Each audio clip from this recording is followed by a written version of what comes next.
grabar la clase y partimos al tiro. Así que permítanme, voy a compartir mi pantalla y me confirman, por favor, si pueden ver mi pantalla. Sí, profe. Ok, ok, perfecto. Por favor, si en algún momento alguien nota que hay un comentario en el chat, me lo informan, ¿ya? Yo no tengo el chat visible, así que me avisan nomás para poder entrar al chat y poder mirar. Bien, bien. Miren, hasta el momento, lo único que nosotros hemos hecho en el curso es, a nivel práctico, es dibujar cosas muy básicas en pantalla,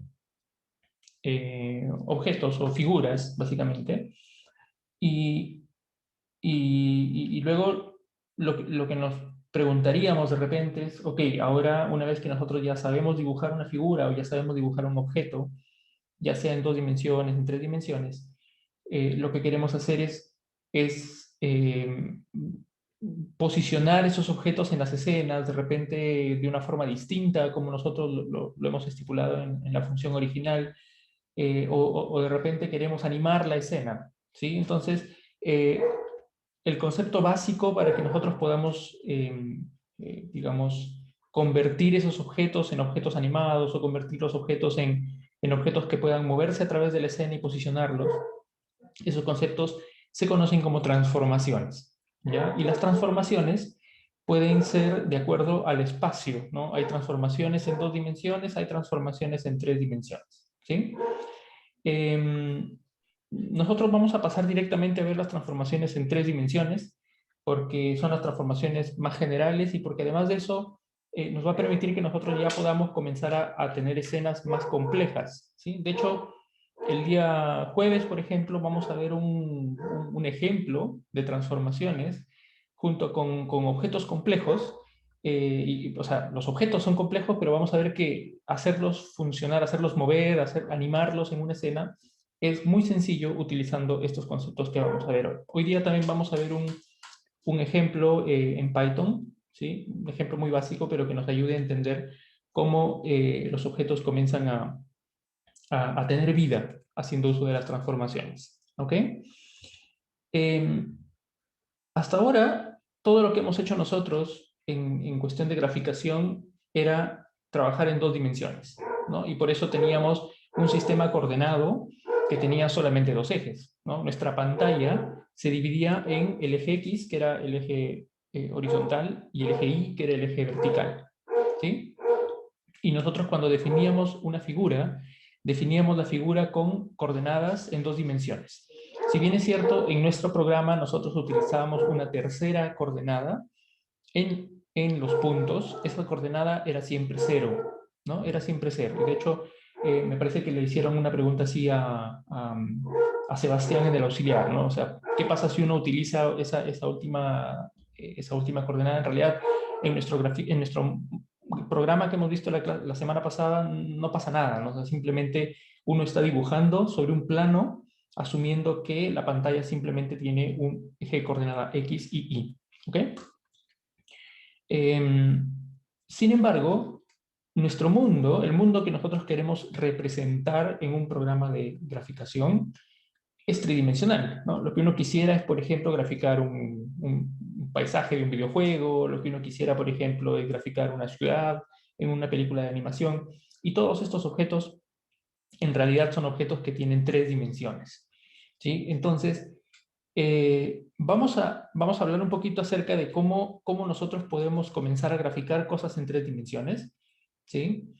Y básicamente para poder graficar cosas en 3 dimensiones, lo que necesitamos es un sistema de coordenadas, ¿sí? Un sistema de coordenadas de referencia que ahora tenga 3 ejes, ¿sí? Tiene que tener el eje X. Dice tarjeta retirada.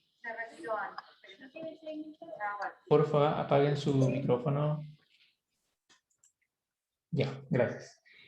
Ya, ok. Mentira. Yo te voy a pagar con crédito, ¿se puede? ¿Sí? Crédito. Listo. Sí, crédito. Gracias. Porfa. ¿Hay alguien con su micrófono prendido?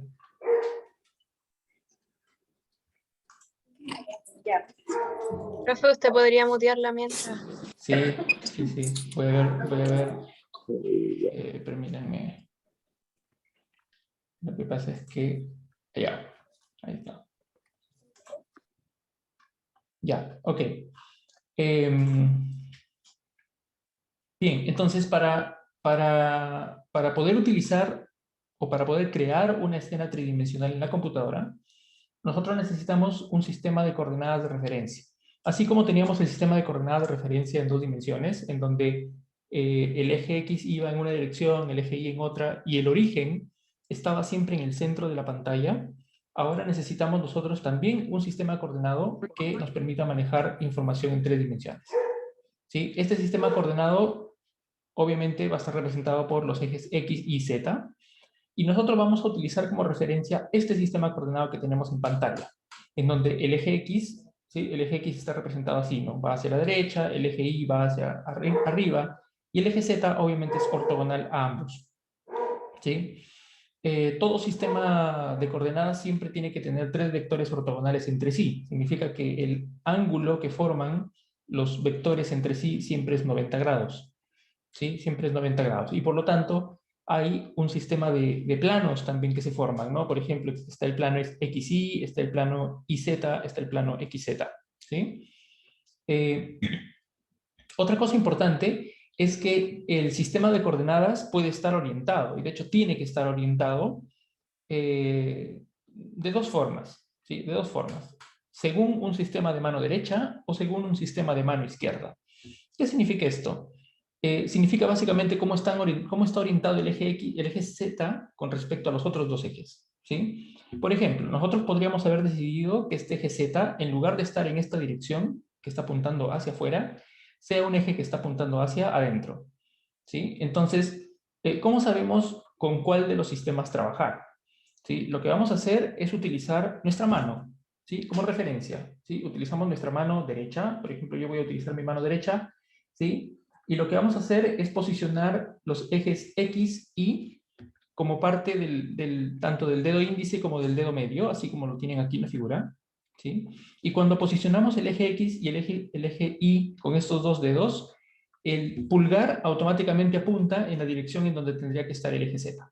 ¿Sí? Entonces, cuando uno utiliza, ¿sí? No sé si están viendo mi cámara, ¿sí? Cuando uno utiliza el sistema de la mano, entonces el eje X es el índice, el eje Y es el medio, y automáticamente hacia donde apunta el pulgar es el eje Z.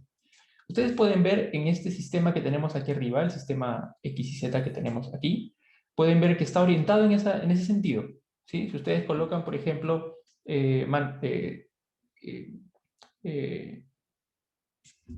sería algo como así, ¿no? Si utilizan el eje X en el índice, el eje Y en el medio, el eje Z está apuntando hacia afuera. ¿Ok? También existe el otro sistema. Si ustedes cambian de mano y tratan de hacer el mismo ejercicio, se van a dar cuenta que en un sistema de mano izquierda, este eje Z que hemos dibujado así hacia afuera, va a quedar ahora hacia adentro. ¿Ok? Va a quedar hacia adentro. En graficación uno decide, ¿no? O sea, en realidad es una decisión arbitraria. Uno toma la decisión de utilizar un sistema de estos, ¿sí? Y obviamente todo lo que viene a continuación, que es las transformaciones, el posicionamiento de las cámaras, las proyecciones, todo cambia en función del sistema que uno utilice. ¿Ya? Pero nosotros utilizamos en el curso todo el sistema de mano derecha, todo el tiempo el sistema de mano derecha, ¿ya? Que es este eje coordenado que está aquí. ¿Ok? Si uno quisiera formalmente entender qué cosa es el sistema de mano derecha, básicamente lo que uno tiene es lo siguiente. Si yo tengo 3 vectores, en este caso son X y Z, ¿sí? Que son los vectores que definen el sistema, entonces el tercer vector, que es siempre Z, ¿sí? El producto punto de ese vector multiplicado por lo que resulta del producto vectorial entre B1 y B2, si es mayor a 0, es mano derecha. ¿Sí? Y si ese producto punto es menor a 0, es mano izquierda. ¿Ok? Esa es la regla. ¿De acuerdo? Nosotros en nuestros programas no tenemos que chequear nada. O sea, en realidad En nuestros programas basta con que nosotros sepamos que todo lo que estamos haciendo, transformaciones, coordenadas, proyecciones, la cámara, todo está en mano derecha. Entonces, mientras todo sea consistente con respecto a la decisión que estamos tomando, todo está bien. OpenGL nos entiende, OpenGL sabe esto, y OpenGL, de hecho, nos permite trabajar con cualquiera de estos dos sistemas. Por default, en mano derecha. ¿Sí? Por default, en mano derecha. ¿Ok? Ok, entonces, una vez que nosotros hemos entendido cómo vamos a tener nuestro sistema de referencias para los objetos, ahora tenemos que entender cómo vamos a trabajar las coordenadas, ¿ya? ¿Cómo vamos a trabajar las coordenadas? Y esto tiene que ver con una forma de facilitar el cálculo para luego tener las transformaciones de una forma uniforme y que pueda operarse en el GPU de manera fácil, ¿ya? Lo que vamos a hacer nosotros es representar las coordenadas en 3 dimensiones, que tendrían componente X, componente Y, componente Z. Esas coordenadas las vamos a representar no solamente con esos 3 valores, de esas 3 coordenadas, sino que las vamos a representar como un vector columna de 4 componentes. ¿Sí? Lo vamos a representar como un vector columna de 4 componentes, en donde los 3 primeros componentes son las coordenadas que conocemos, X y Z, y la última componente es el valor 1. ¿Sí? La última componente es el valor 1. Esta representación de un punto en 3 dimensiones se le conoce como coordenada homogénea. ¿Sí? Se le conoce como coordenada homogénea, y en donde generalmente este valor, que es el valor cuarto, siempre es 1. Sin embargo, si en algún momento este valor 1 cambiara por un valor diferente de 1, ¿sí? Por un valor diferente de 1, a esta componente se le conoce como la componente W, ¿sí? Y uno puede extraer todavía las coordenadas X y Z simplemente normalizando todo el vector a través de W, ¿no? O sea, si yo divido todo a través de W, vuelvo a obtener una coordenada homogénea en donde este componente es X sobre W, Y sobre W, Z sobre W, 1. ¿Ok? Vamos a ver luego nosotros que cuando hagamos transformaciones, este componente nunca va a cambiar, siempre va a ser 1, ¿ya? Pero sí hay una parte de nuestro curso en donde este componente cambia y es diferente de 1, y es cuando hacemos las proyecciones, pero eso no lo vamos a ver todavía hoy, ¿ya? Cuando hacemos proyecciones en perspectiva, por ejemplo, este componente cambia a un valor diferente de 1, y bueno, ahí hacemos algo más con respecto a este componente. Por ahora, lo que me interesa solamente que entiendan es, todo lo que vamos a hacer de aquí en adelante, la data, las coordenadas, los vértices de mis objetos van a estar representados con coordenadas homogéneas. Significa que si yo creo las esquinas de un cubo, a esas coordenadas X y Z de mis esquinas de un cubo, le voy a agregar a cada punto un 1 al final. Y voy a tener un vector columna de 4 componentes. ¿Ok? Y lo vamos a representar como vector columna, ya van a entender luego por qué. O sea, básicamente porque hay una operación que vamos a realizar en las transformaciones que me conviene que estos puntos estén en vectores columna. ¿Ok? Y de hecho es Profe, así como... ¿Sí? no entendí muy bien, o sea que por ahora no tiene mucha utilidad que pongamos el 1 al final. No, tiene utilidad porque van a ver ustedes que este 1 hace que las transformaciones que vamos a ver ahora en un ratito puedan ser ejecutadas con una sola operación. O sea, tiene sentido, ¿ya? O sea, facilita el cálculo para hacer transformaciones. Lo que les decía es que por ahora este valor va a ser 1 siempre, ¿sí? Va a ser 1 siempre, pero en algún momento cuando veamos proyecciones este valor va a cambiar de 1 y tiene razón de ser de por qué cambiar de 1, pero eso lo vamos a ver en nuestra siguiente clase, ¿ok? Ok, gracias. Bien, entonces, el, el objetivo de tener una representación de este tipo, ¿sí? Es para que cuando yo haga transformaciones, cualquier transformación posible dentro de mi escena, la puedo representar con una operación básica que es la multiplicación de matrices. ¿Sí? O sea, toda transformación va a ser una multiplicación de matrices entre una matriz de transformación y puntos. ¿Sí? Y puntos representados con esta forma de coordenada homogénea. ¿Ok?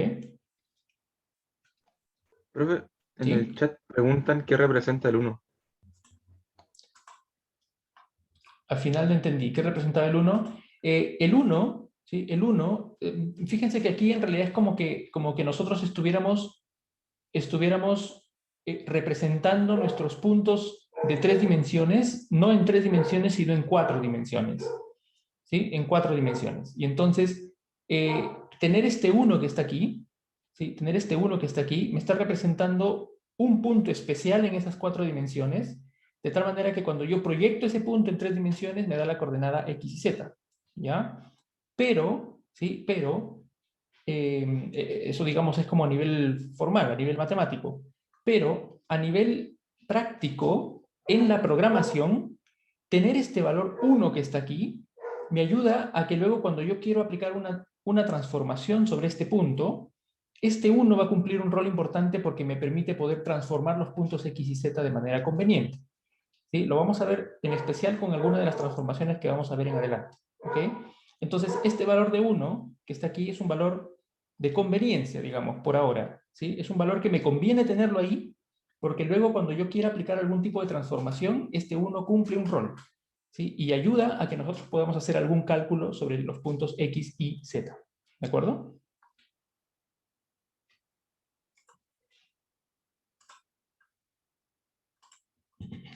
Ok, entonces, miren, vamos a pasar a ver directamente cuáles son las transformaciones en 3 dimensiones. ¿Sí? Las transformaciones en 3 dimensiones, hay 3 tipos de transformaciones básicas. ¿Ya? Hay 3 tipos de transformaciones básicas. Cualquier otro tipo de transformación se construye a partir de estas 3 transformaciones básicas. ¿Ya?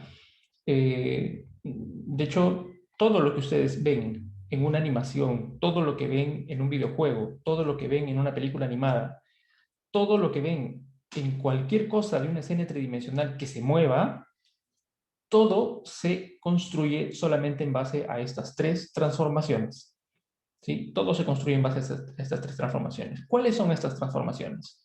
Estas transformaciones son la traslación, que significa cómo muevo un objeto desde un punto hasta otro. ¿Sí? Como, imagínense, un ejemplo de esta transformación es un auto. ¿Sí? Yo tengo un auto andando en forma lineal. Ok, ese movimiento de ese auto, desde una posición inicial hasta una posición final, se conoce como traslación. ¿Ok? Se conoce como traslación. ¿De acuerdo? Cuando un objeto gira, ¿sí? Gira en torno a algún punto o eje, a esa transformación le llamamos rotación. Y la rotación es básicamente como ir girando, ¿no? Hacer un giro con respecto a algún punto geométrico o algún eje geométrico. ¿Ya? Eso es rotación. ¿Sí? Y luego, cuando nosotros queremos modificar el tamaño de un objeto, ¿sí? Cuando queremos modificar el tamaño de un objeto, hacerlo más grande o hacerlo más pequeño, esa transformación se llama escalamiento. ¿Ok? Escalamiento. ¿De acuerdo? Entonces tenemos estas 3 transformaciones, ¿sí? Traslación, rotación y escalamiento como transformaciones básicas, ¿ya? Como transformaciones básicas. Ahora, hay un punto importante aquí. En mis escenas, en mis programas, un objeto está representado por muchos puntos, ¿cierto? ¿Sí? Si yo tenía un triángulo, por ejemplo, estaba representado por 3 puntos. Si yo tenía un cuadrado, por 4 puntos. Si tengo una escena tridimensional, está representada por muchos puntos. ¿Sí?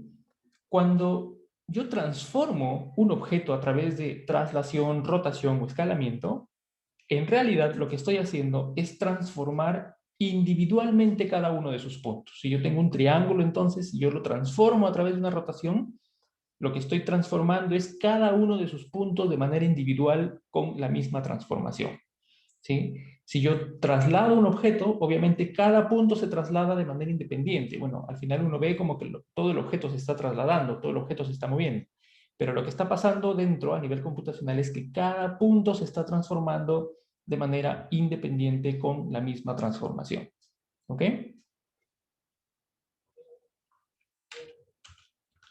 ¿De acuerdo? ¿Sí? ¿Alguna pregunta hasta ahí?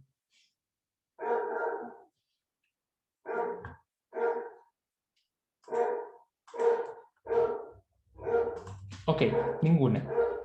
Bien, entonces vamos a pasar a ver, ¿sí? Vamos a pasar a ver cómo hacemos finalmente las transformaciones a nivel computacional. ¿Sí? La traslación es una de las transformaciones más básicas, más simples, ¿sí? Si yo tengo un punto en 3 dimensiones, ¿sí? Si yo tengo un punto en 3 dimensiones, X y Z, yo lo puedo mover en cualquier dirección posible de las 3 dimensiones que tengo en mi espacio, ¿sí? Entonces, si yo tengo un punto X y Z y yo muevo ese punto de X unidades en el eje X, de Y unidades en el eje Y y de Z unidades en el eje Z, ese punto va a parar a un nuevo punto X', Y', Z', ¿sí? Que es básicamente, ¿sí? Que es básicamente esto, ¿sí? Las ecuaciones serían como estas que están abajo, ¿cierto? X' sería X más dx, obviamente porque el dx es el desplazamiento en la dirección X. Y' es igual a Y más dY, que es el desplazamiento en el eje Y, y Z' es igual a Z más dz, que es el desplazamiento en el eje Z, ¿sí? Si uno quiere que un objeto solamente se desplace en una dirección, si yo solamente quiero que el objeto se desplace en la dirección X, entonces obviamente la componente de Y y de Z tendrán que ser 0, ¿sí? Y solamente tendré una componente de X, que es justamente la que quiero que se mueva en ese eje, ¿de acuerdo? ¿Sí? ¿Cómo se representa, ¿sí? ¿Cómo se representa la traslación a través de una multiplicación de matrices? Que es lo que nos interesa ahora, ¿sí? Voy a crear una matriz, ¿sí? Voy a crear una matriz de tamaño 4 por 4, ¿sí? Y eso va a pasar siempre en todas las transformaciones en 3 dimensiones. Todas las matrices de transformación de 3 dimensiones tienen un tamaño 4 por 4, ¿sí? ¿Y por qué eso? Fíjense, mi punto X y Z lo voy a representar como un punto en coordenada homogénea. ¿Recuerdan? X y Z y al final un 1. ¿Sí? Como es un vector columna de tamaño 4, para poder multiplicar una matriz contra ese vector, esa matriz tiene que ser de tamaño 4 por 4. ¿De acuerdo? Y fíjense ustedes que si la matriz de transformación es una matriz de 4 por 4 y el vector del punto es un vector de 4 por 1, el punto resultante tiene que ser de 4 por 1 por las dimensiones, ¿sí?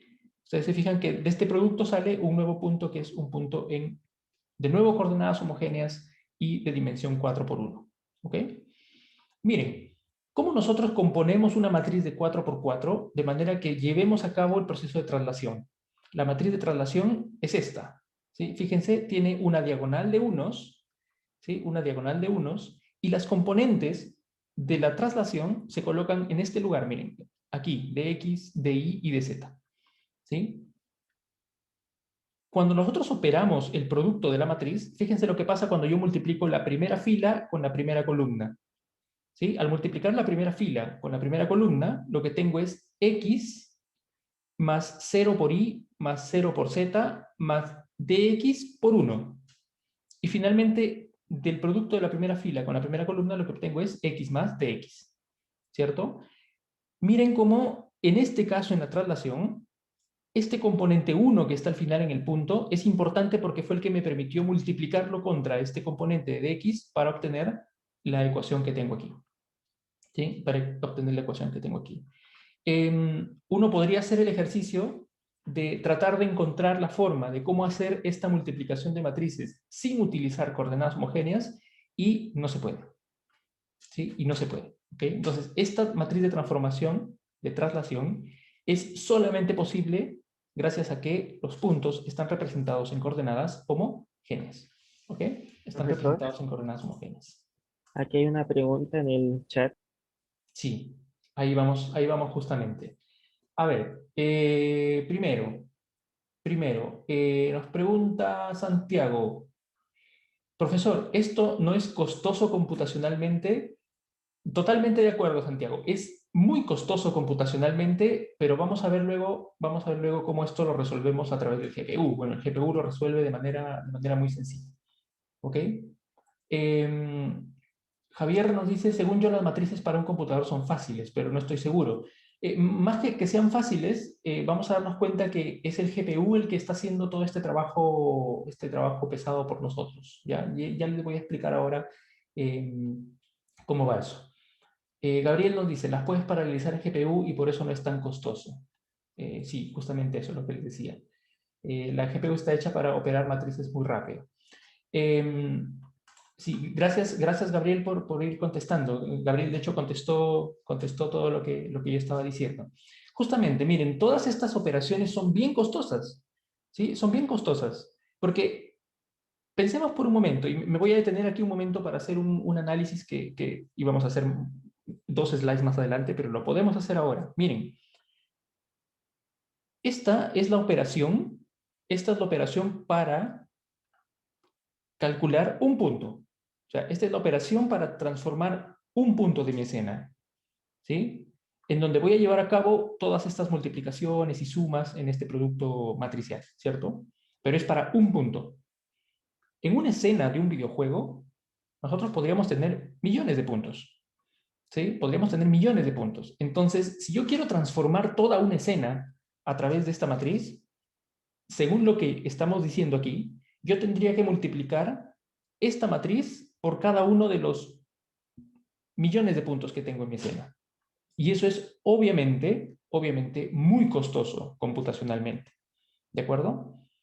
Sin embargo, ¿recuerdan lo que les dije anteriormente? Anteriormente les dije, transformar un objeto es transformar cada uno de sus puntos de manera individual. ¿Qué significa eso?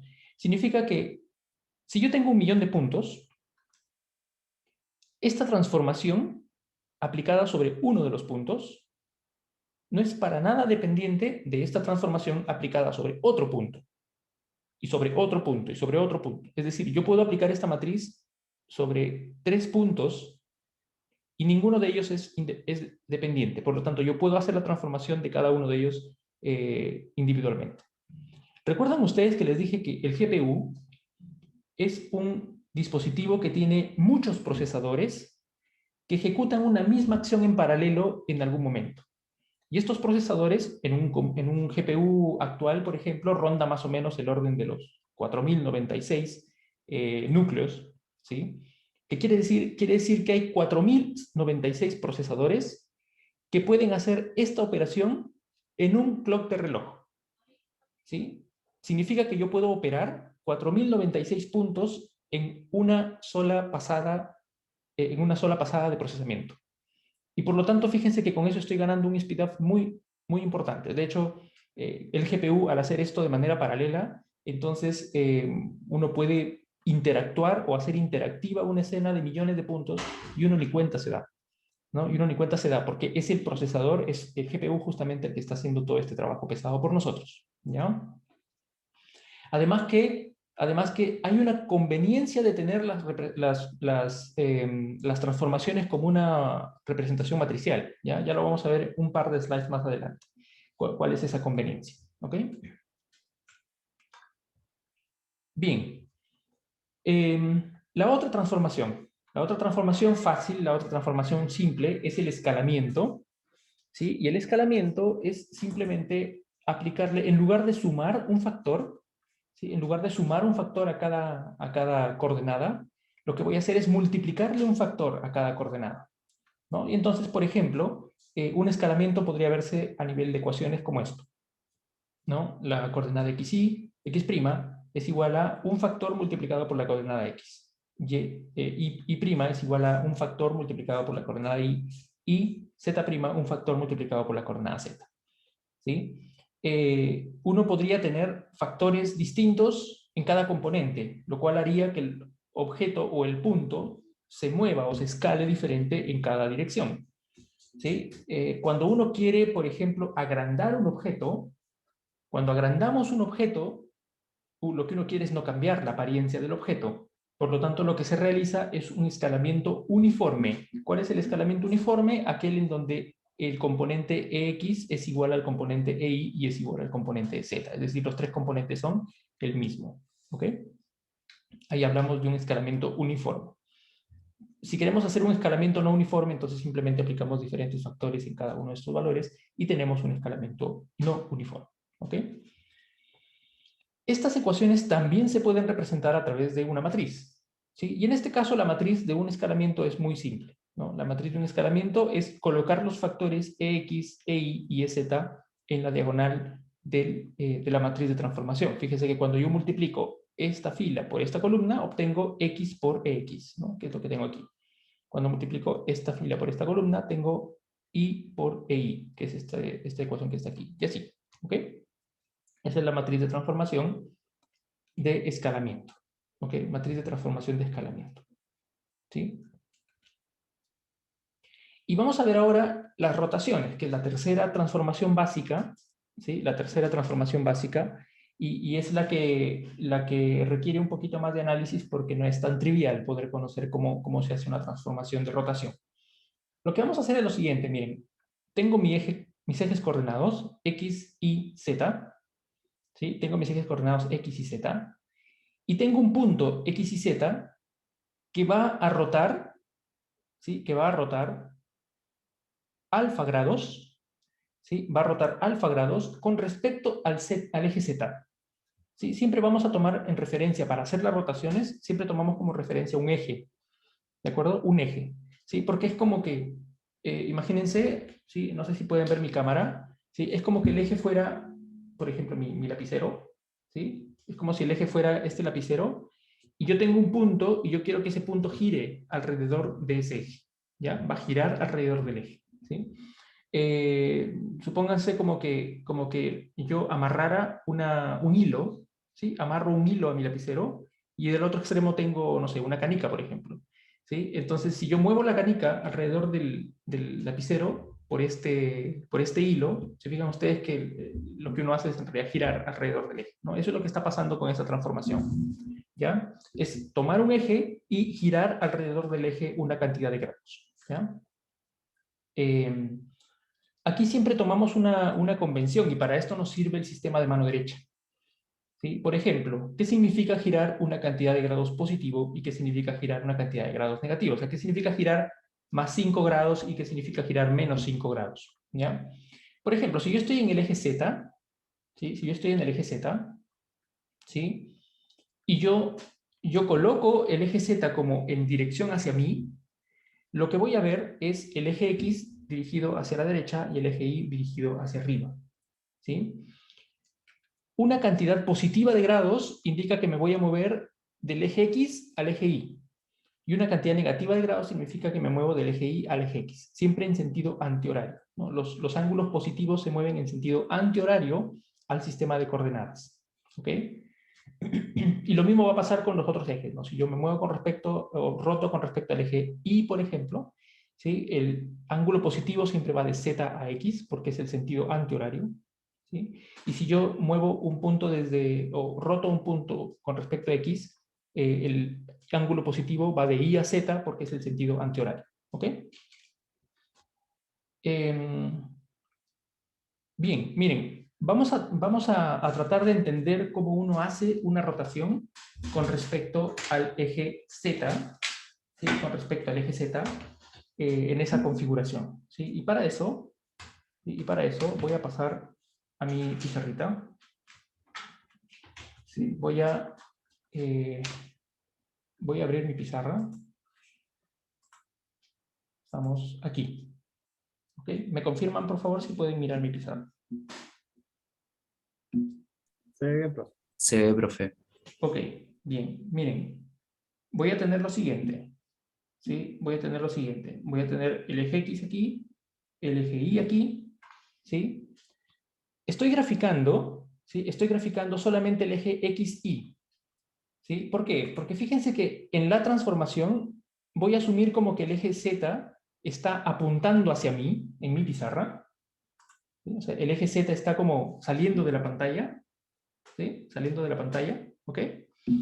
Y además de eso, voy a hacer eso porque cuando yo hago una transformación con respecto al eje Z, el eje Z, la coordenada Z no cambia, ¿no? La coordenada Z no cambia. ¿Por qué? Porque fíjense que lo que les decía, ¿no? Es como yo tener un lapicero, tener un hilo amarrado a una canica.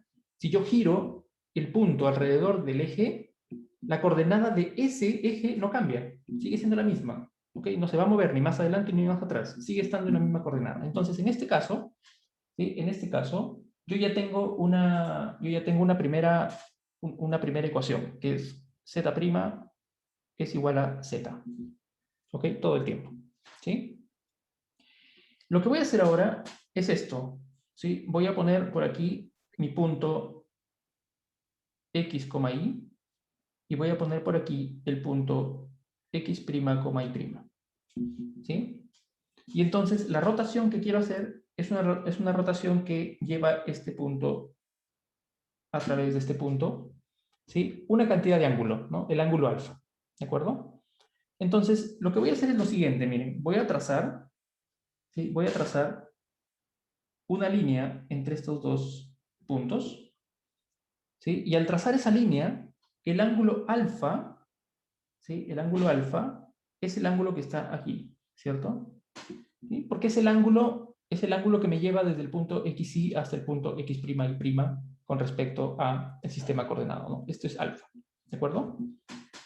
Entonces, para completar estas figuras voy a hacer lo siguiente, miren, voy a formar un triángulo, ¿sí? Voy a formar un primer triángulo entre el origen, el punto xy y su proyección en el eje z, x, perdón, ¿sí? Y voy a tomar también un triángulo aquí, con respecto al otro punto. ¿Sí? Es también un triángulo que está formado por el origen, el punto x', y la proyección en el eje x. ¿Sí? Además de eso, voy a asumir como que el primer ángulo que estaba aquí, que es el ángulo que estaba formado inicialmente ya por el punto xy, ese ángulo le voy a llamar beta. ¿Sí? Ese ángulo le voy a llamar beta. ¿De acuerdo? ¿Sí? Entonces voy a empezar a analizar cómo puedo obtener yo las coordenadas x' y'. Fíjense, tengo un triángulo, ¿cierto? Tengo un triángulo formado por el origen x', y', ¿cierto?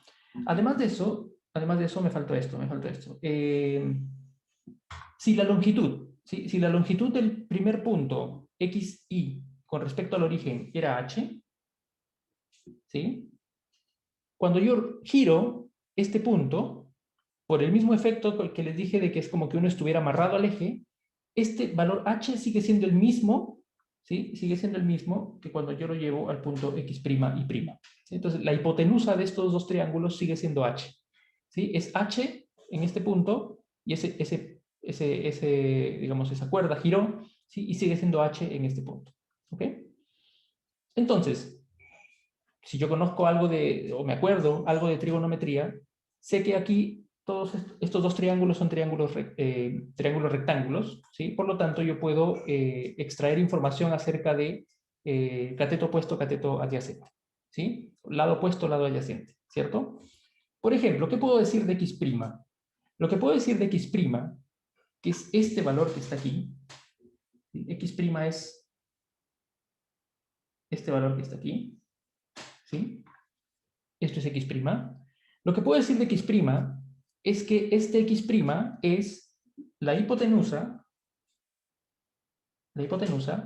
multiplicada por, si el lado que quiero saber es adyacente al ángulo, entonces es coseno, ¿cierto? Por aquí tengo el coseno de alfa más beta, que es el ángulo, este ángulo que está formado para este triángulo, ¿cierto? Coseno de alfa más beta.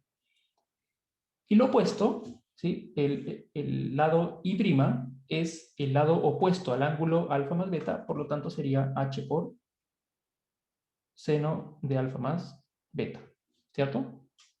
¿Sí? ¿Estamos bien hasta ahí? ¿De acuerdo?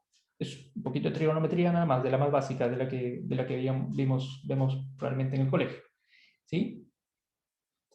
Yo voy a desarrollar estas identidades. ¿Sí? Voy a desarrollar la identidad de la suma del coseno de la suma y el seno de la suma. ¿Sí? Entonces, x' es igual a h multiplicado por el coseno de la suma es coseno de alfa, coseno de beta, menos seno de alfa, seno de beta. ¿Ok?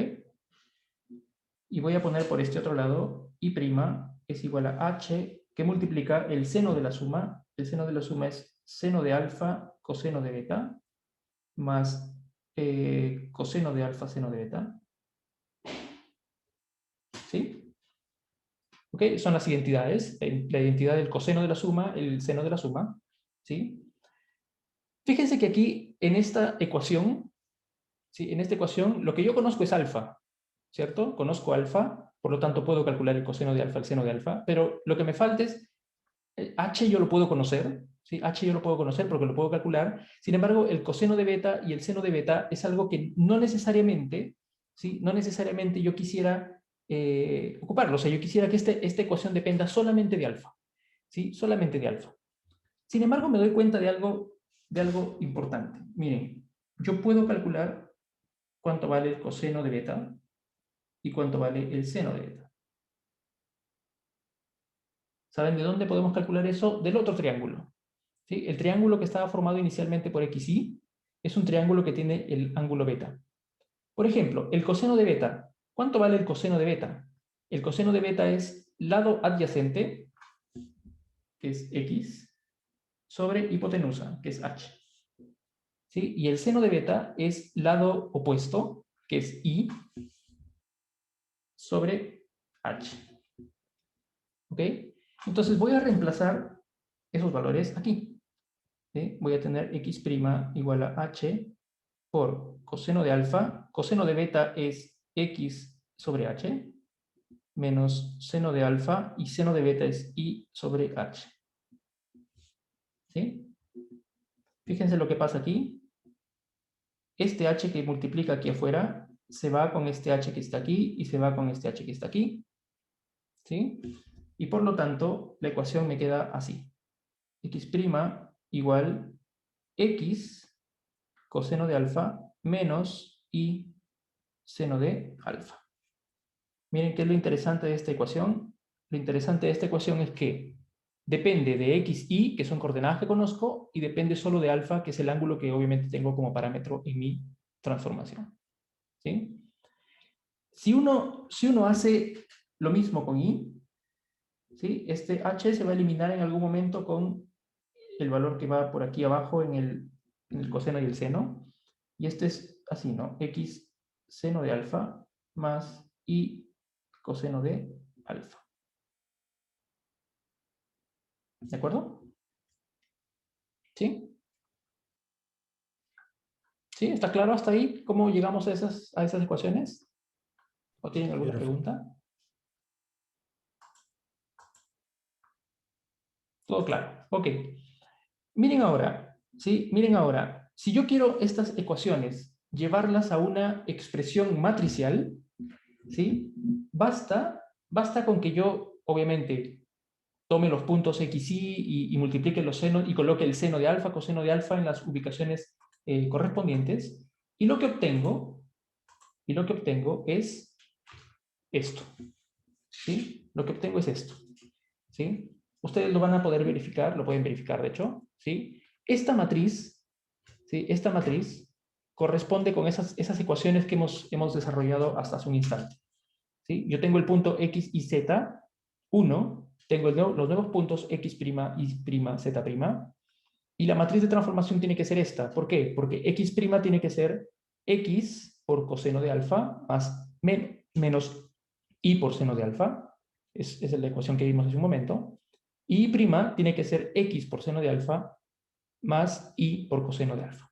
¿Sí? Entonces, fíjense de nuevo, la conveniencia de tener los puntos, ¿sí? En esta disposición es que la matriz que yo tengo aquí, o las ecuaciones que acabo de encontrar, las puedo disponer en una matriz de 4×4 de nuevo, ¿sí? En una matriz de 4×4, ¿sí? De la misma forma, existe una matriz para rotar puntos con respecto al eje Y y con respecto al eje X, ¿sí? Ustedes podrían hacer esas derivaciones fácilmente siguiendo el mismo esquema que hemos visto aquí. ¿Ok? Uno podría derivar las matrices de todas las rotaciones, de las 3 rotaciones que tenemos en nuestro sistema. ¿Ok? ¿De acuerdo? ¿Sí? Entonces seguimos teniendo matriz de transformaciones en formato de 4×4. Los puntos representados como coordenadas homogéneas y vectores columna.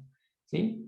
Y vamos a ver ahora cómo, ahora sí ustedes se preguntarán, profe, ¿y cómo se hace esto ahora sí para todos los puntos, ¿no? O sea, ¿cómo se lleva a cabo este procesamiento? Miren, en la práctica, mi escena no está compuesta de un solo punto, sino que está compuesta de muchos puntos, ¿no? Mi objeto. Entonces, en realidad, yo estoy nosotros lo que hacemos, o lo que hace el GPU, de hecho, es como lo hacemos en la computadora. Todos los puntos se disponen en una gran matriz de puntos, en donde cada punto es una columna. Entonces, si yo tengo n puntos, tengo una matriz de 4 filas por n columnas, ¿sí? En donde cada columna es un punto distinto, ¿sí? Cada columna es un punto distinto.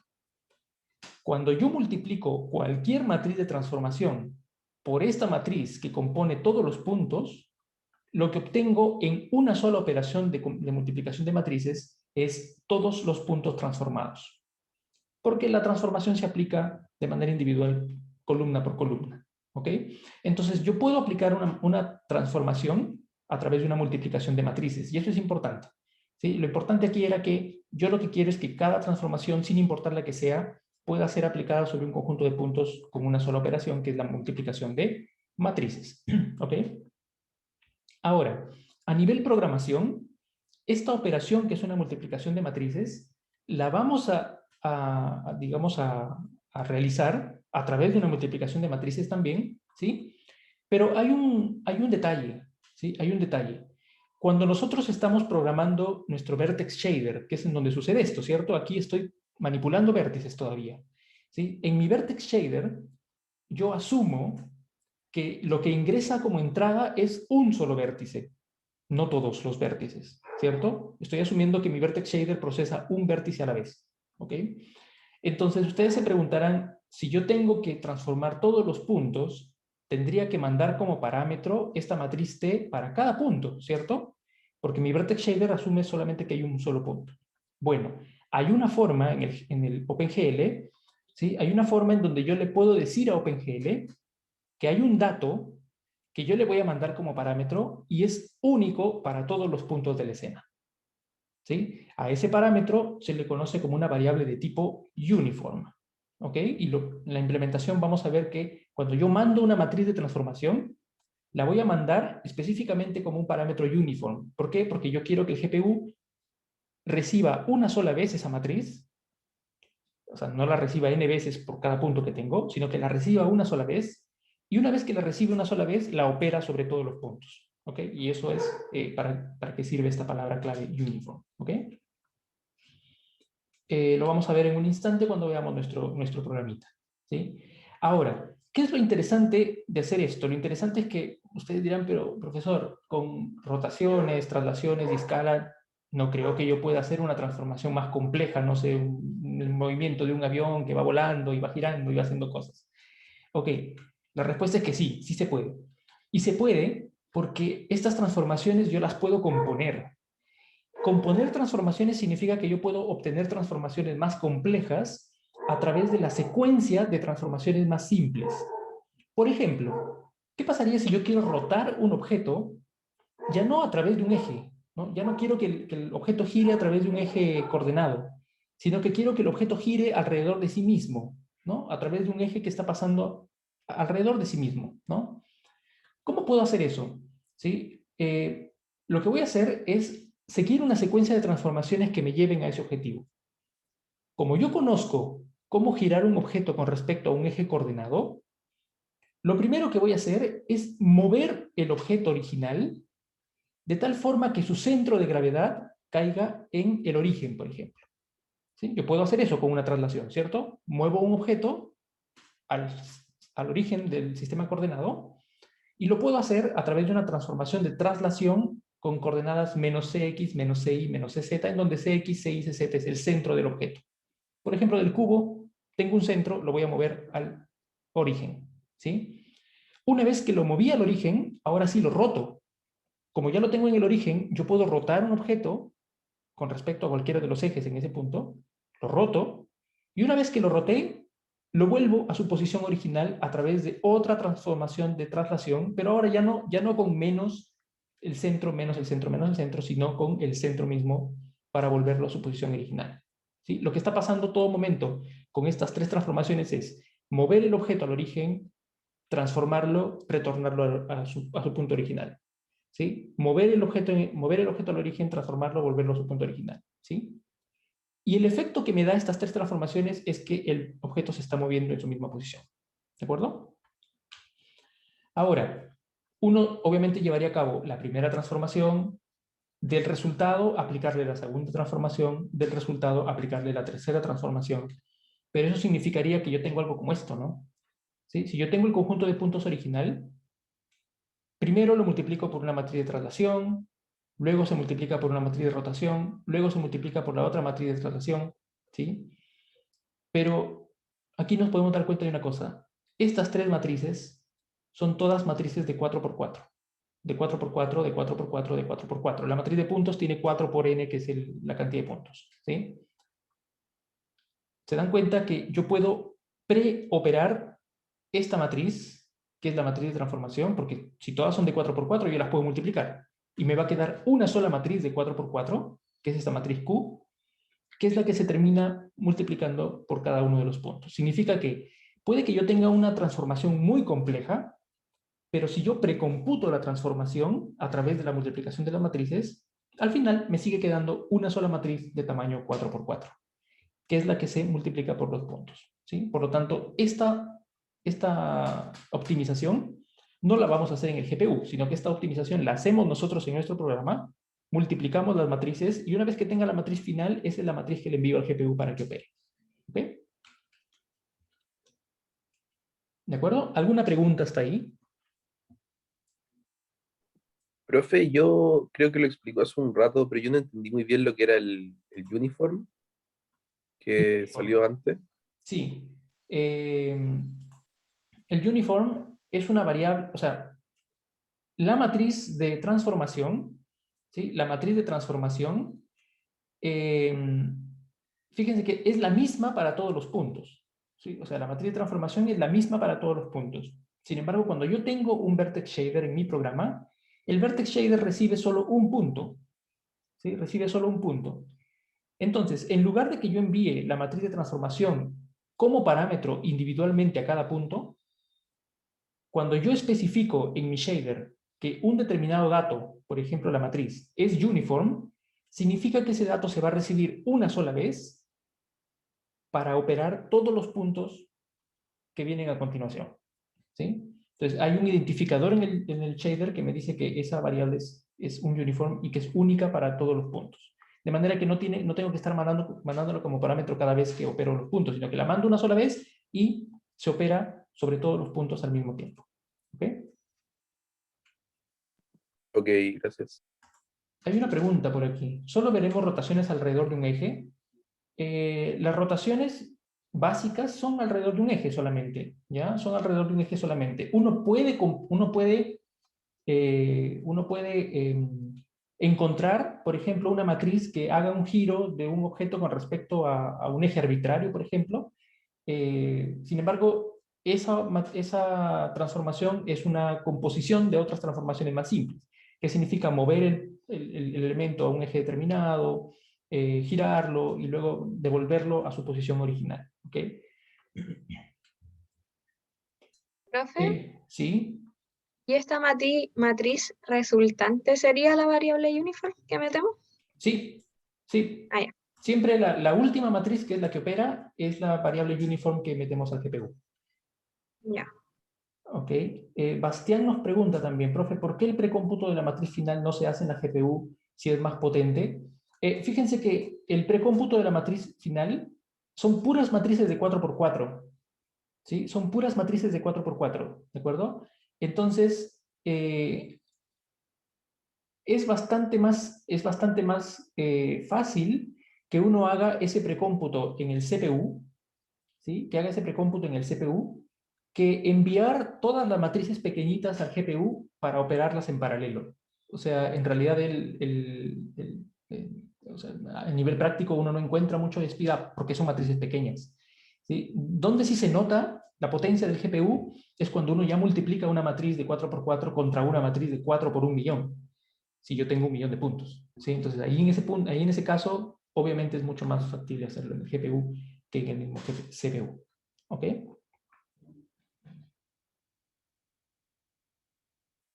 Ok, ok, bien. Miren, nos quedan unos pocos minutos y quería mostrarles, ¿sí? Quería mostrarles, hay un nuevo programita en en el repositorio, ¿sí? Hay un nuevo programita que se llama X Transformation Basic 3D, ¿ya? Ustedes cuando hagan pull al repositorio lo van a poder tener, ¿sí? Y lo que hace este programita, les muestro, ¿sí? Para tener solamente como referencia, yo creo que la parte de transformaciones hacemos la práctica en la siguiente clase, pero quiero que vean qué cosa es lo que hace este programita, ¿ya? Este programita hace esto, para empezar. No. Vamos a ver, está en ejemplos.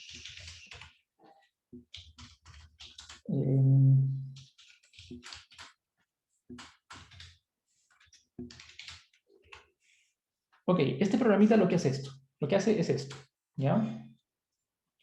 Grafica una escena en 3 dimensiones muy simple, ¿sí? Grafica una escena en 3 dimensiones muy simple. Aquí he graficado los ejes. El eje X es este que está aquí, ¿sí? El eje Y es el que está hacia arriba, y el eje Z es el que está aquí, ¿de acuerdo? Entonces tenemos los 3 ejes coordenados, ¿sí? Eje X, eje Y, eje Z, ¿sí? Y tenemos un cubo con caras de color en medio, ¿sí? Tenemos un cubo con caras de color en medio, ¿de acuerdo? Sobre este ejemplo, lo que nosotros vamos a hacer es comenzar a entender cómo uno puede transformar ese objeto, ¿ya? Cómo uno puede transformar ese objeto, ¿de acuerdo? Lo primero que vamos a ver, ¿sí? Lo primero que vamos a ver es el shader, ¿ya? Es el shader. Miren, este programa, ¿sí? Este programa crea un shader o un programa de shader que obviamente tiene que ser para dibujar cosas en 3D. Hay un programa que se llama Simple Model View Projection Shader Program, ¿ya? Toda la parte que tiene que ver con vista y proyección, nosotros la vamos a analizar todavía en la siguiente semana, ¿sí? Sin embargo, utilizar este programa de shader me permite dibujar escenas en 3 dimensiones, ¿ya? Entonces voy a utilizar ese programa, ¿sí? Y luego por aquí simplemente estamos creando 2 objetos, que son los ejes. Los ejes son también un objeto que lo voy a graficar, obviamente lo tengo que crear aquí, ¿sí? Son los ejes y el faceted cube, que es como el cubo con colores, ¿ya? ¿De acuerdo? Entonces tengo 2 objetos, ¿sí? 2 objetos en mi escena, ¿ya?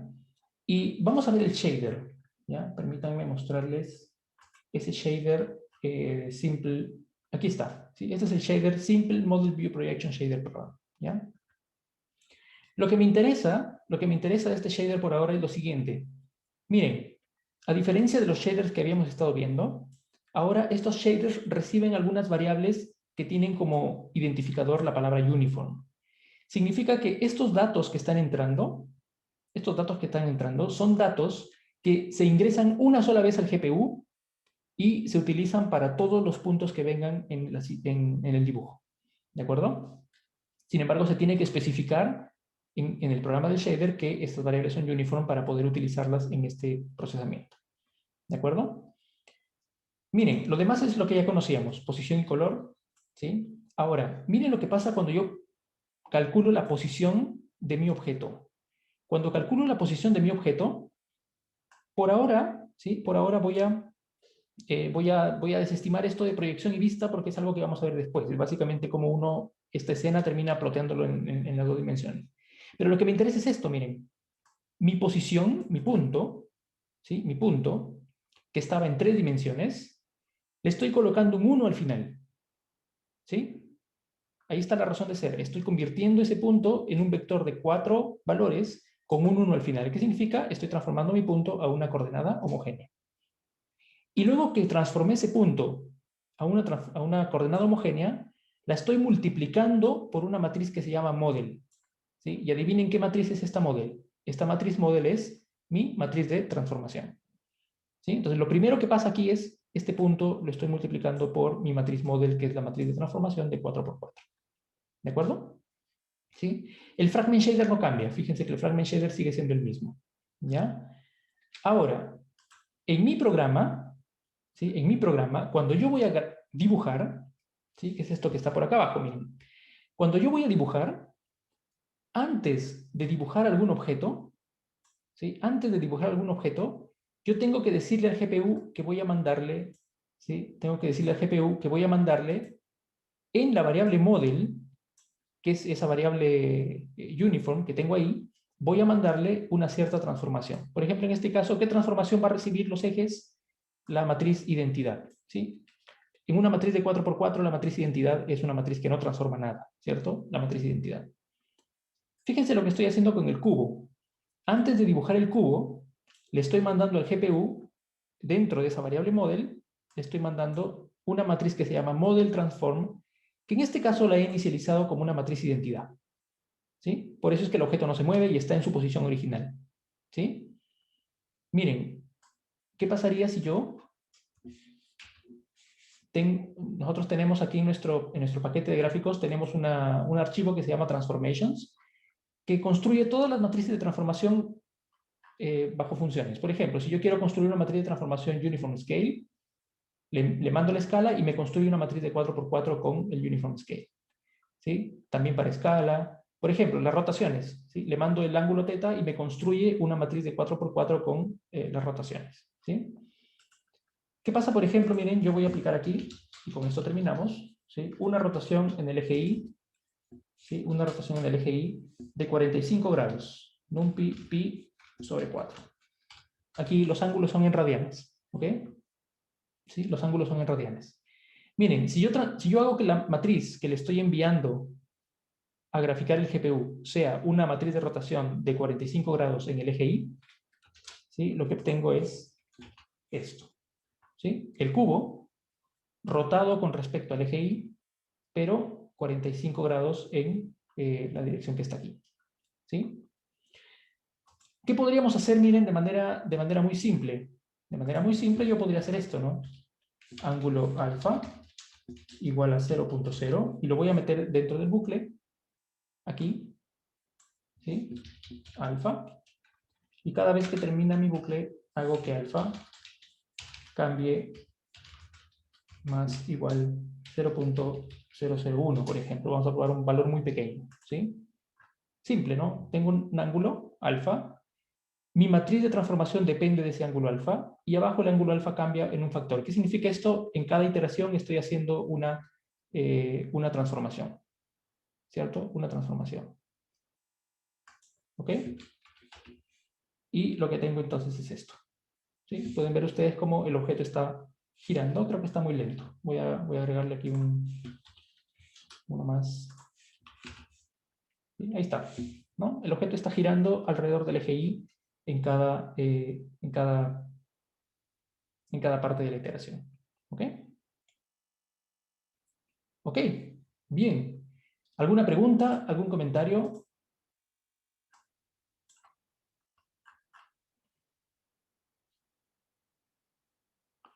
Jaime, el alfa lo estoy pasando en radianes, ¿ok? El alfa lo estoy pasando en radianes, ¿sí? O sea, el valor que puse ahí lo está asumiendo como que son valores en radianes y por eso lo toma así, ¿ok? ¿De acuerdo? Sí, muy simple, ¿cierto? ¿Vieron ustedes? Es muy simple, muy potente, ¿sí? La próxima clase, ¿sí? La próxima clase yo les enseño un programa más complejo. Vamos a cargar una escena más compleja y hacemos mover los objetos con una animación y van a ver que todo se traduce a simplemente tener que especificar estas matrices antes de hacer el dibujo y hacerlas visibles. ¿Ok? Nos pregunta Pablo, ¿el quiz será de esta clase o de las clases pasadas? El quiz de los días martes siempre toma en cuenta el contenido de la clase de todo lo que hemos visto en la clase en lo anterior, ¿sí? O sea, por ejemplo, el quiz de hoy es lo que hemos visto hasta las 2 primeras clases. El quiz de la siguiente semana será lo que hemos visto esta semana, y así, ¿ok? Entré un poco más tarde hoy. ¿Va a publicar la clase al terminar? Sí, publico la clase, el video y también, por favor, actualicen el repositorio, ¿sí? Que tenemos este programita ahí en el repositorio ahora, ¿ya? Fernanda nos dice, ¿cuánto tenemos para hacer el quiz? El quiz se puede hacer durante todo el día de hoy, ¿ya? El quiz se puede hacer durante todo el día de hoy. Sin embargo, una vez que empiecen a hacer el quiz, tendrán solo 20 minutos para terminarlo, ¿sí? Y son solo 4 preguntas, ¿ya? El día de hoy tenemos solo 4 preguntas, así que son 4 preguntas para que la realicen en 20 minutos una vez que empiece el quiz, ¿De acuerdo? Son alternativas. Si te refieres a si o sea, ¿hay opciones en las preguntas? Sí. Son alternativas, pero hay preguntas también de responder. O sea, hay cosas que hay que responder en forma de texto, así que eso, ¿sí? Eso. Se tratan de la parte teórica, se trata de todo, ¿sí? Los quiz toman todo, ¿sí? Los quiz son, o tienen que ver con el código también. Más que con el código, puede que, por ejemplo, alguna pregunta del quiz les pregunte cosas sobre qué significa algo en algún programa, o cosas por el estilo, ¿ya? Pero no para que codifiquen, ¿ya? O sea, en los quiz no va a haber cosas para codificar, ¿de acuerdo?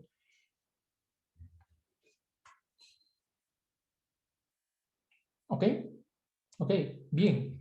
Bien, hemos terminado ahí la clase. ¿Sí? Hemos terminado ahí la clase. Si de repente tuvieran alguna pregunta con respecto a la tareas o con respecto a las evaluaciones, me hacen saber nomás. Voy a dejar de grabar en caso